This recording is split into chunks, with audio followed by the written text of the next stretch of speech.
DMK-ക്ക് NDA-യുടെ വാതിലുകൾ ഏതു സമയവും തുറന്നിട്ടിരിക്കുന്നു. സ്റ്റാലിനെപ്പോലും പരസ്യമായി ക്ഷണിക്കുന്ന നരേന്ദ്രമോദിയുടെയും BJP-യുടെയും ഏറ്റവും വലിയ വിമർശകനായ പ്രതിപക്ഷ രാഷ്ട്രീയ പാർട്ടികൾക്ക് നേതൃത്വം നൽകുന്ന തമിഴ്നാട്ടിലെ മുഖ്യമന്ത്രി സ്റ്റാലിനെ DMK നേതാവ് MK സ്റ്റാലിനെ പോലും ക്ഷണിക്കുന്ന തരത്തിലേക്ക് ഇന്ന് BJP എത്തിയിരിക്കുന്നു. തെരഞ്ഞെടുപ്പ് ഫലം പൂർണ്ണമായും പുറത്തു വന്നിട്ടില്ല. അതിനു മുമ്പ് തന്നെ ഇത്തരത്തിലുള്ള കുതിരക്കച്ചവടങ്ങൾക്ക് BJP നീക്കം ആരംഭിച്ചു എന്നതാണ് ഏറ്റവും ശ്രദ്ധേയമായ കാര്യം. ഇന്ത്യ മുന്നണിയും സർക്കാർ രൂപീകരിക്കാനുള്ള ശ്രമങ്ങൾ ആരംഭിച്ചിട്ടുണ്ട്.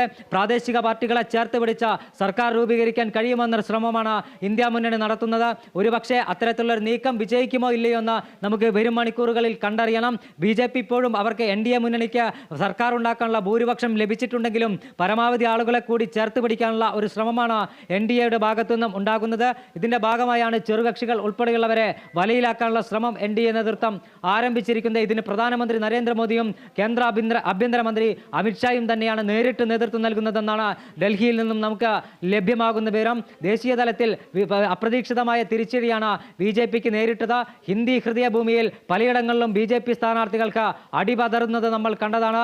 ഉത്തർപ്രദേശിൽ BJP-ക്ക് വിചാരിച്ച രൂപത്തിലുള്ള വിജയമുണ്ടായില്ല. ഉത്തർപ്രദേശിൽ സമാജ്വാദി പാർട്ടിയും കോൺഗ്രസും BJP-യുടെ കോട്ടകളിലേക്ക് ഇരച്ചു കയറുന്ന ഒരു കാഴ്ച നമുക്ക് കാണാൻ കഴിഞ്ഞു. മഹാരാഷ്ട്രയിൽ വലിയ കുതിരക്കച്ചവടത്തിന് നേതൃത്വം നൽകിയവരാണ് BJP. ആ മഹാരാഷ്ട്രയിൽ ശരത് പവാറിന്റെ നേതൃത്വത്തിലുള്ള NCP-യെയും ശിവസേനയെയും പിളർത്തി തങ്ങൾക്കൊപ്പം കൊണ്ടുവരാൻ BJP-ക്ക് കഴിഞ്ഞിരുന്നു.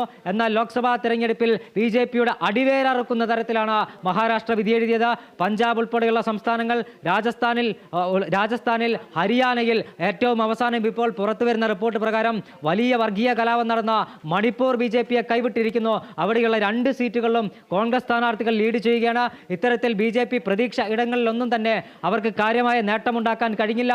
അതുതന്നെയാണ് BJP-യുടെ നില ഇത്രയും പരുങ്ങലാക്കിയത്.